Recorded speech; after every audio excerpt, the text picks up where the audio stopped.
Welcome to Beyond Resume, where careers and analytics come alive. This is where we explore the intersection of innovation and human experience, the stories that shape leaders, and the principles that drive success in our field. I'm Kaushik, an advanced analytics and AI professional with over 20 years in the industry and a decade of leading teams. Today, I'm really excited to have Sourav with us. Sourav is the former CTO at care.fi, and he also serves as an engineering community ambassador for Gartner. He's based in Gurgaon, and his journey in technology spans more than 19 years. He started as an associate system engineer well back in 2006, and he's now leading technology strategy as a CTO. That trajectory speaks volume about his growth and impact.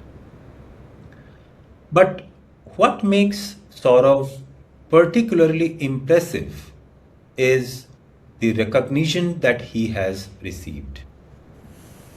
He is a highly regarded technology leader who has won numerous awards, and he is a sought after keynote speaker at major tech conferences. Our paths crossed briefly about 8 years ago, and what's always stood out to me about Sourav is his forward looking approach to technology innovation. He's someone who constantly upskills himself and is always exploring the latest technological problems to solve. That curiosity and drive is rare. Sourav, welcome to Beyond Resume. I'm really excited to have you here. Thank you, Kaushik. That's very kind of you. And honestly, a bit humbling to hear it all together like that, right? So it's actually really, really great to reconnect after so many years. We have worked together for so many years, right, in the same firm. And I really appreciate the invitations. I always admired the way you also think about analytics and technology, right? Not just as tools, but as enablers of better decision and better outcomes. So if I look back at my own journey, it has been less about a straight line career and more about curiosity. Saying yes to hard problems, first of all, learning from failures and constantly reinventing myself as technology and business evolved. And personally, I love the idea of behind the beyond resume, because the most important lessons in our career rarely show up on a CV. They come from uncertainty, tough calls, people we learn from, and moments when things don't go as planned. I'm really looking forward to sharing some of these stories today. No, I appreciate that, Sourav. That's great to hear that the theme or the objective you are able to resonate with. So again, I'm looking forward to the next 30 minutes, but I would love to start with your beginning. Like, you started as an associate system engineer in 2006. You have been a CTO. That's quite a journey. Like, could you take me back to the beginning? Like, what got you interested in technology particularly, and what were those early years like for you? So if I go right back to the beginning, right, my interest in technology didn't start with some ambition that I want to become CTO or do anything. It all started with curiosity. So I grew up at a time when technology was not that glamorous. Engineering wasn't about stock options, startups, and all those things. It was about learning fundamentals and proving yourself. So I was actually fascinated in childhood about how system worked, how something abstract like code could actually move money around, power networks, help business make decisions. So my first role as associate software engineer, system engineer in 2006, was very hands-on and very grounding. I worked on rewriting some legacy system, fixing issues that had real-world impact, and learning the discipline of production-grade software. Those early years taught me humility, you realize very quickly that theory means nothing if your system fails at 2 a.m. And I have actually spent nights in office fixing the systems. So what really shaped me in those years was exposure. I moved across teams, moved across companies, and each move forced me to relearn, unlearn, and adapt. So I spent a lot of time in the trenches, writing code, supporting production issues, talking to business users, and understanding what technology only matters if it only solves a problem. Looking back, those early years built my foundation, and they taught me discipline, resilience, and respect for the craft. I didn't think about becoming a CTO back then. My only goal was to only become a better engineer every day. And leadership and scale obviously came later with more responsibilities as a byproduct of staying curious and taking responsibility when things mattered. No, very interesting, and I was able to kind of connect with few of the aspects that you shared from your early days. Like when I also started my journey into data analytics, it was very similar time when you started with a startup consulting firm. Of course, late nights in those times, but that definitely helped me understand about the business priorities. I mean, why we are working in this particular field. And when I kind of moved on companies, I learned about that it's not only the technical things, but different companies have different culture and priorities, and how you adapt to the new culture or the priorities that you are getting into. No, that's great, great. One follow up question, sort of like you said that your goal was just to become a better engineer every year. Now, when did you realize that you wanted to lead, because you wanted to become an engineer, but now then you become a leader? How that transition happened? So honestly, I didn't wake up one day wanting to lead. I wanted to solve harder problems.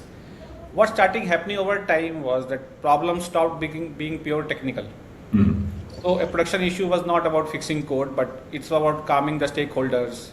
A delayed release doesn't mean syntax was wrong. It was about alignment, architecture, debates, and were not about technical patterns. It's about the business calls. And then there were trade-offs and ownership issues as well. I realized that if I focus on building, I was solving 30% of the problem. Yeah. That's where you need leader in between, right? So the other 70% lived in people, communication, and decision making.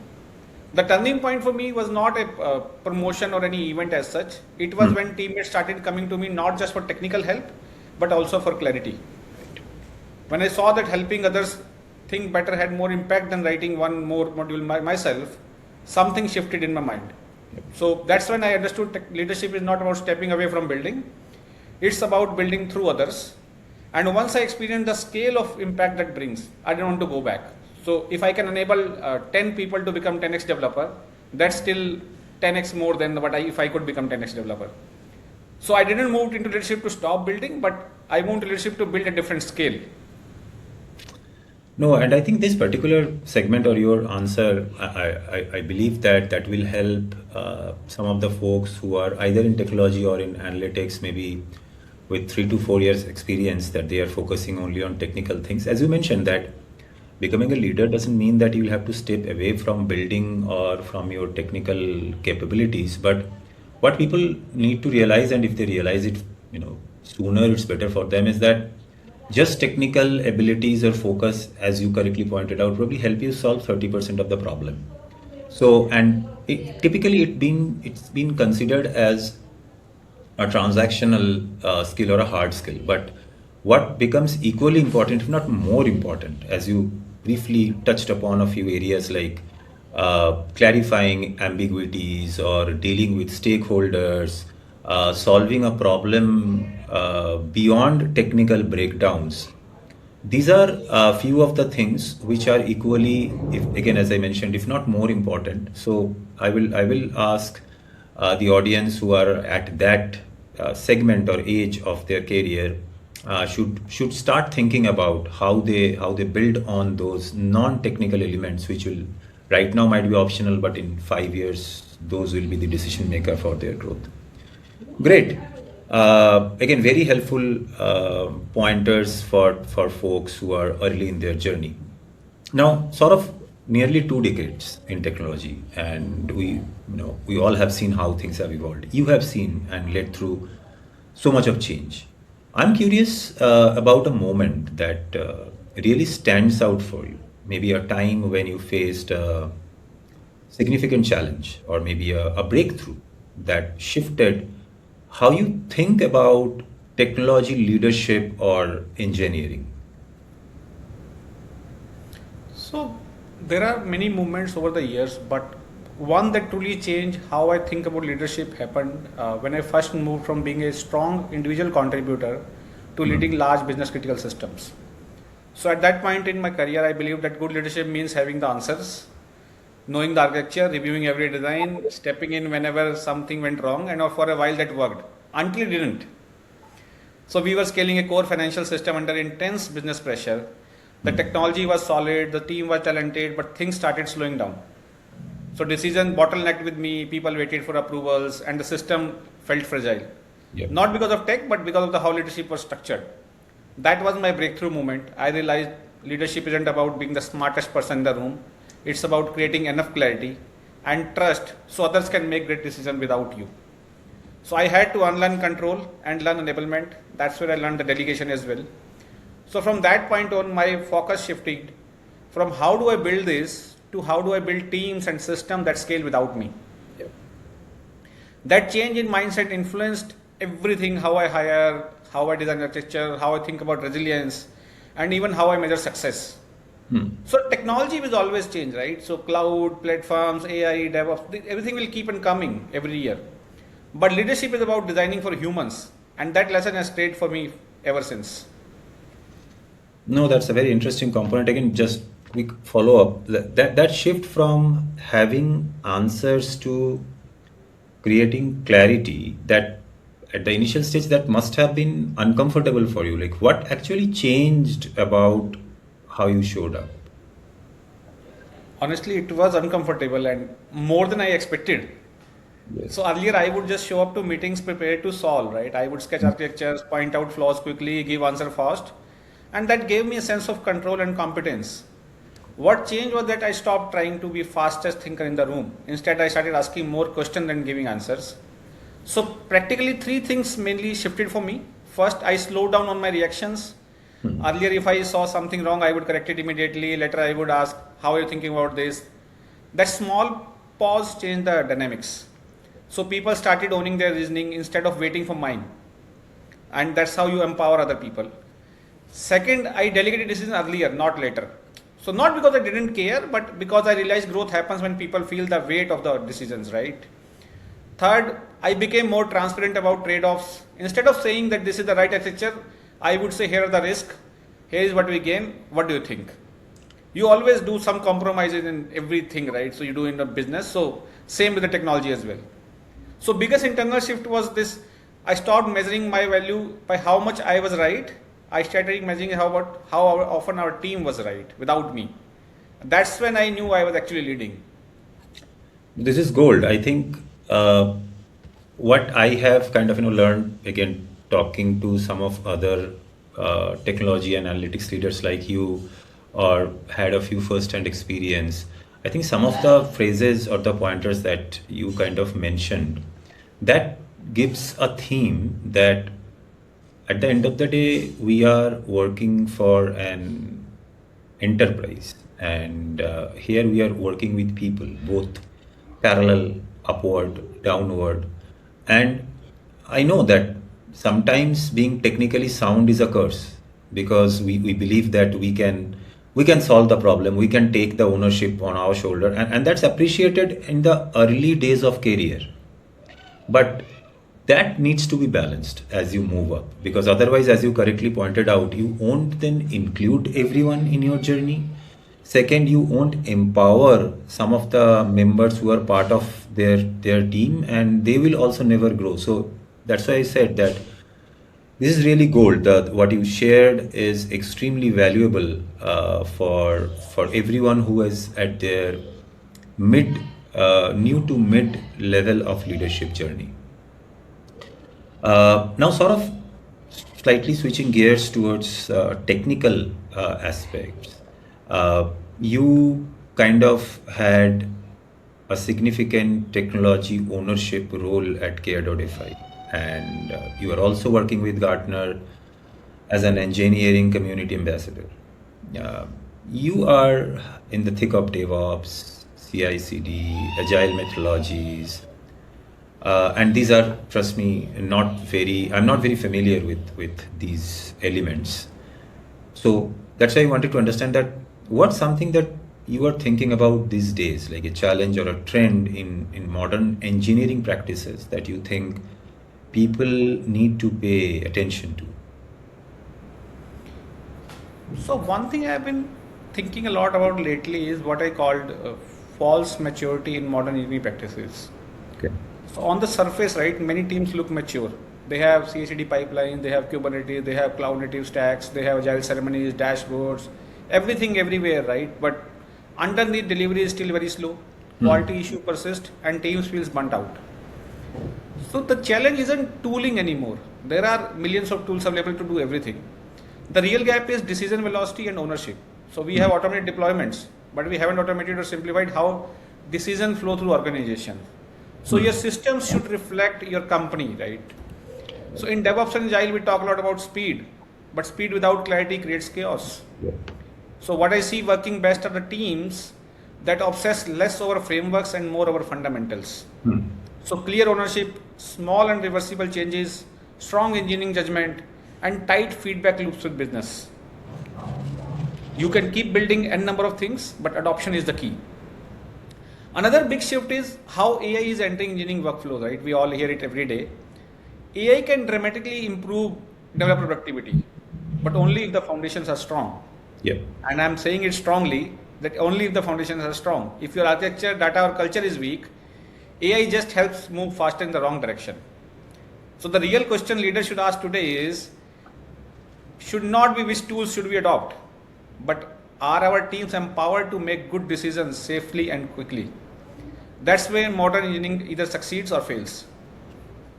No, I agree. And again, I had very similar experience regarding that, where uh, I think people are, of course, at a catching up mode. Most of the enterprises that there are so many new AI tools in the market, and maybe if we don't sign up, we are missing out on something. Maybe true, maybe not, but first they need to focus, as you mentioned, on the basics, which is data. Like you bring in a new vendor, you bring in a new AI tool, it won't help. I'll not say it won't help, maybe it can help, but very marginally if you don't have a solid data foundation in place. But what I felt is probably people tend to stay away from that because that's boring, that's less fancy. Like, so if you tell someone that I'm trying to redefine my data elements, creating metadata, I mean, probably doesn't add much of weightage to your CV. Rather, if you say that you were able to build these pipelines, ML ops, today LLM ops, and you are able to put 100 models into production now, I think that people might think that that adds a lot of value in their profile, and they feel proud about it. Talking about those. Now, a connected question. So you said that AI can help teams move faster in the wrong direction if foundations are weak. Like I shared that what I have seen, but let's unpack that from your view. When you evaluate whether an organization is ready for AI in their engineering workflows, what are the 2 to 3 foundational elements that you look for, and what's a specific example, if you may share, where you have seen AI amplify existing problems rather than solving them? So as I say, it's all conditional, right? It can boost productivity, it can take you faster to the chaos. Yeah. So if I say whether the organization is truly ready to introduce AI into engineering workflows, I usually look at 3 foundational elements. First is clarity of ownership and decision making. If it's already unclear who owns a service, a piece of data or deployment decision, AI will only accelerate confusion. Yep. So AI can generate code, it can put suggestions quickly, but it can't decide accountability, right? Without clear ownership, you just end up shipping faster and arguing later. The second is engineering fundamentals. So things like code quality, testing discipline, architecture boundaries. AI is very good at the pattern matching. So if your existing code base is messy or inconsistent, right? AI will happily reproduce those patterns at a scale. And then your system becomes very harder to reason over the time, right? Yep. So you had 10 issues, now you have 100 issues, become almost impossible to fix those. Yep. And third is the feedback loop. So teams need fast and honest signal from monitoring, from users, from business to know whether they are moving in the right directions. Without strong feedback loops, right? So AI increases velocity but reduces learning. Yep. Which is a dangerous combination. So if you know 10 things about your code and AI knows 100, that's dangerous. So I've seen this go wrong in a very real base. In one organization, teams introduced AI-assisted coding to speed up delivery, right? But underlying system had poor test coverage, unclear domain boundaries. So output was increased, obviously, but so did production defects, right? So we see a lot of time companies have replaced engineers with AI bots, and now they are hiring to fix those issues. So engineer trusted the AI-generated code more than they should have, and because feedback was slow, issue surfaced week later, right? So AI didn't create the problem, it amplified what was already there, what was already broken there. So lesson for me was very clear, AI is a force multiplier, you should use it, you must use it. But if your foundation is strong, it multiplies good judgment, it multiplies good practices, but if they are weak, it multiplies risk just as efficiency. No, you have touched a very sensitive point that's been discussed and debated a lot these days. And I heard about that news where the engineers were asked to go, and then they realized that AI, maybe in 20 years, AI can reach there, but right now it has not reached at a stage where they can operate independently without human intervention. And psychologically, what I feel, so there are two things. Of course, the leaders are towards saving money, and using AI and letting go people is probably the easiest that they have figured out so far. That's one point. Second, I think the point that you mentioned that if AI kind of knows more about your code than you do, that's a dangerous situation to be in. I believe that's also psychologically, that's also due to the reason that it gives you comfort that without your intervention, there is someone who never, ask you question and does exactly what you ask him to work on. So that's a very comforting situation to be in for any human being. I'm not talking about us as a professionals, but any human being. So that's probably we are exploiting that situation or comfort way too much. Like what happened, I don't know, probably 30 years back when I was first given a calculator. Before that, I was very comfortable in multiplication, addition, and everything. But the day I got that, probably I will use calculator to multiply 2 and 3. So I think that's where we are, where we are heavily relying on AI without getting it to reach a mature state. Great. Now, moving on to the core theme of the podcast, which is the human side. Let me share what I have kind of experienced while looking at your growth or interacting with you. What I have noticed that you are constantly learning, constantly upskilling yourself. Like you are not someone who rests on what you already know. Now, this is probably, again, whomsoever you will talk, they will tell you to do the same thing. But it's not easy. It's not at all easy. If I put myself in that place, it's not at all easy because there is work, there is other priorities. So I'm very curious, what drives that? Is there a value or a principle that keeps you pushing forward, keeps you curious about the next thing? So since the headline is beyond resume, right? So I think the honest answer is I'm more afraid of becoming irrelevant than I am of learning something new. So technology has a very humbling way of reminding you that what made you successful yesterday won't save you tomorrow. So early in my career, I saw incredible people getting stuck, not because they were not capable, but because they stopped being curious. So for me, learning isn't about collecting certifications or chasing trends. It's about staying useful to my teams, to business, and to myself. So if I can't understand what my engineers are dealing with or how technology is reshaping the business model, I can't lead effectively, right? So there is also a deeper principle behind it. I believe leadership is a responsibility, not a privilege. So when people trust you with the decisions that affect their careers and a company's future, you owe it to them to stay sharp. So curiosity becomes a habit. So I read, I experiment, I ask questions, and I intentionally put myself in situations where I am slightly uncomfortable. That discomfort is usually the signal that I am learning. So I don't try to know everything.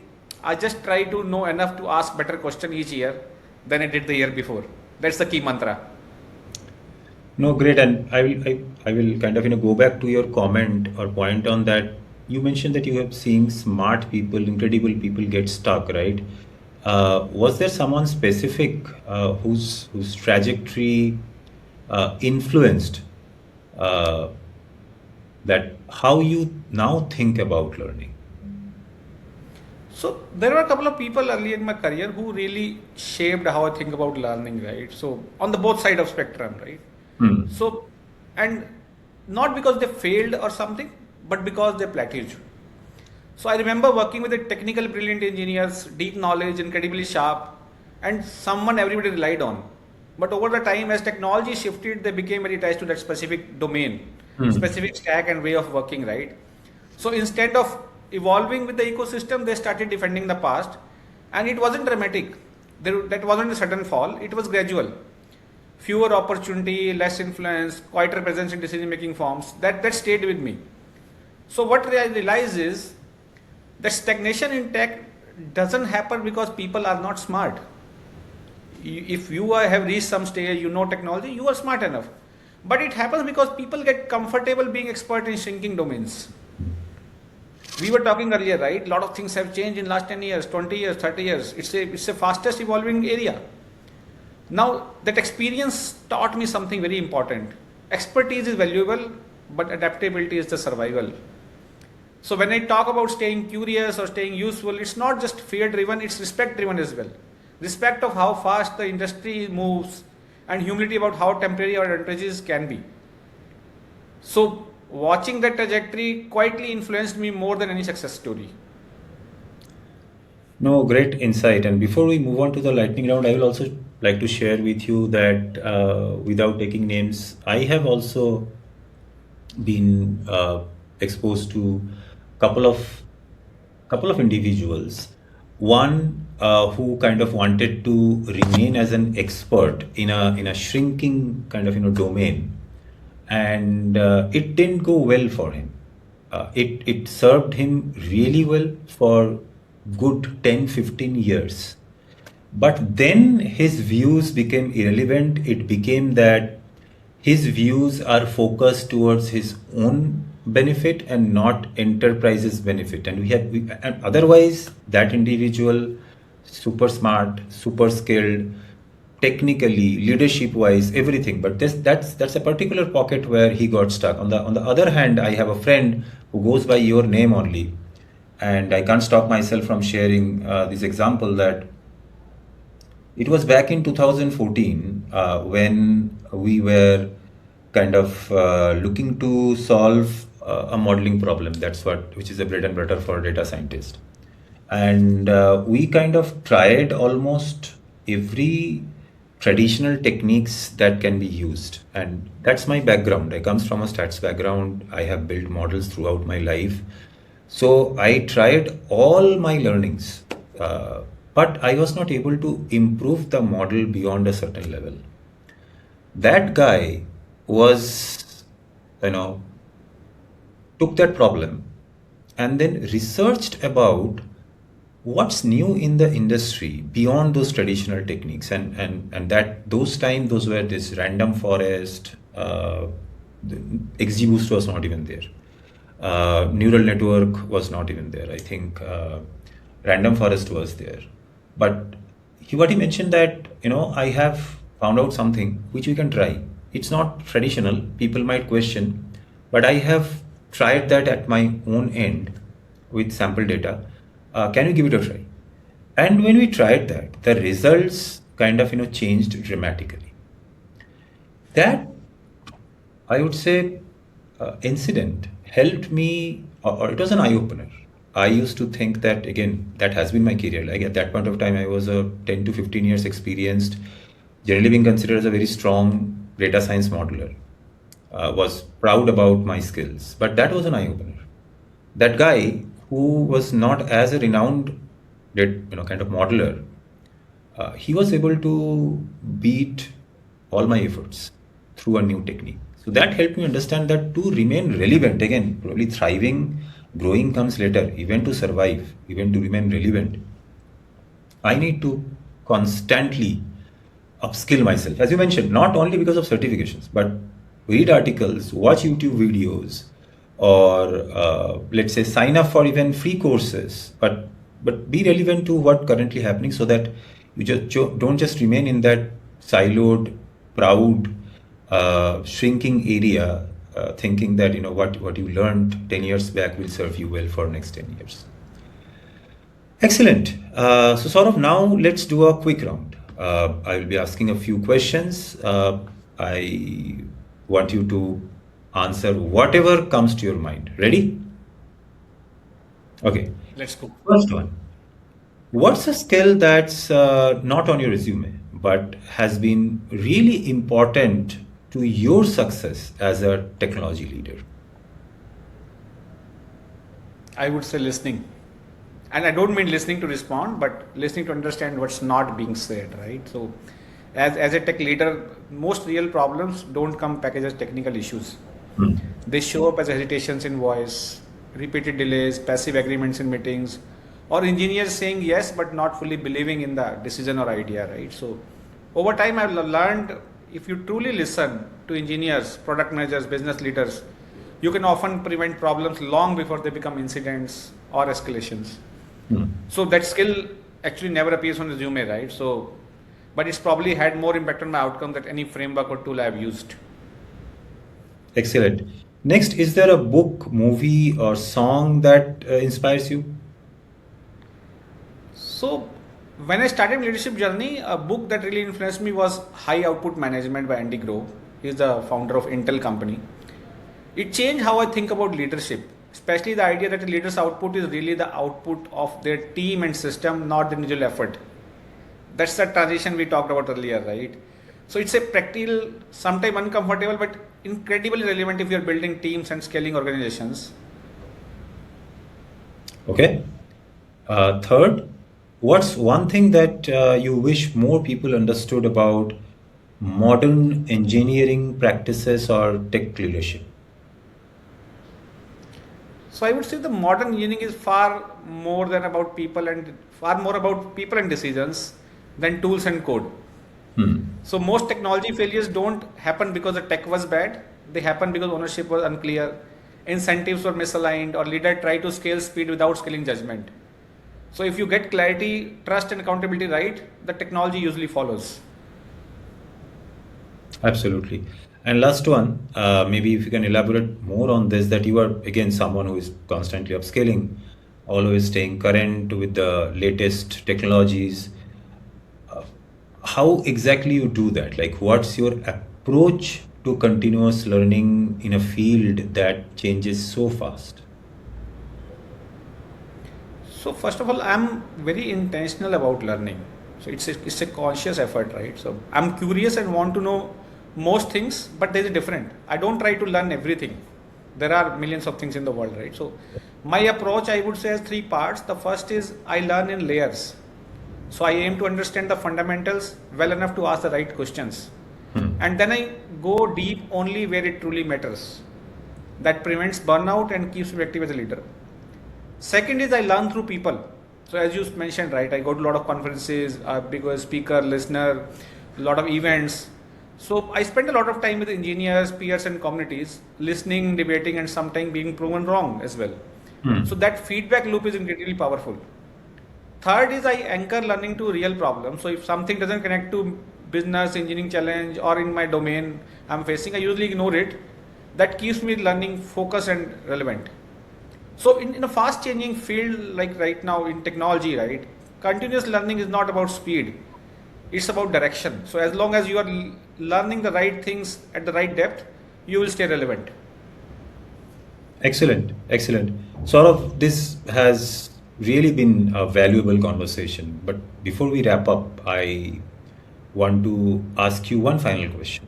For someone listening who is either early in their tech career or maybe feeling overwhelmed by how fast things are changing, what would you tell them? What advice would you give them based on your journey from associate engineer to a CTO? So, I would say three things. First is don't panic about how fast technology is changing. Every generation feels anxiety, right? As you said, when the calculators came, when the computers came. So, tools will change, titles will change, but the fundamentals don't. If you focus on understanding problem deeply, writing clear code and taking ownership, you will always be valuable. Second is build depth before chasing scale. So earlier in your career, it's always tempting to jump too quickly into leadership roles or the next shiny things. Give yourself time to master something. Confidence that comes from competence generally lasts much longer than confidence that comes from a title. And third, be patient with yourself. So careers are long, it's a non-linear journey, right? So some years you will grow fast, some years you will feel stuck. Both are normal. What matters is staying curious, staying ethical, and choosing environments where you are learning and not just surviving. So I started at associate system engineer, just trying to do my job well, right? I never planned to become a CTO as such. The journey unfolded because I kept showing up. So I would say just keep the consistency and keep showing up. Got it. Thank you so much, Saurav. It's been great again to reconnect and hear about your journey. I really appreciate you sharing your insights with us today. Thank you, Kaushik. I genuinely enjoyed the conversation. It was great to reconnect and reflect on the journey. And I really appreciate the thoughtful questions and spaces you have created with Beyond Resume, right? So, wishing you and listeners all the best. Stay curious, stay humble, and keep learning. Thank you so much, Saurabh. That means a lot. And to everyone listening, thank you for joining us on Beyond Resume. Next time, we'll be diving into another fascinating conversation with a leader who is shaping the future of analytics and AI. Until then, keep learning, keep connecting, and remember, your career is more than what's on your resume.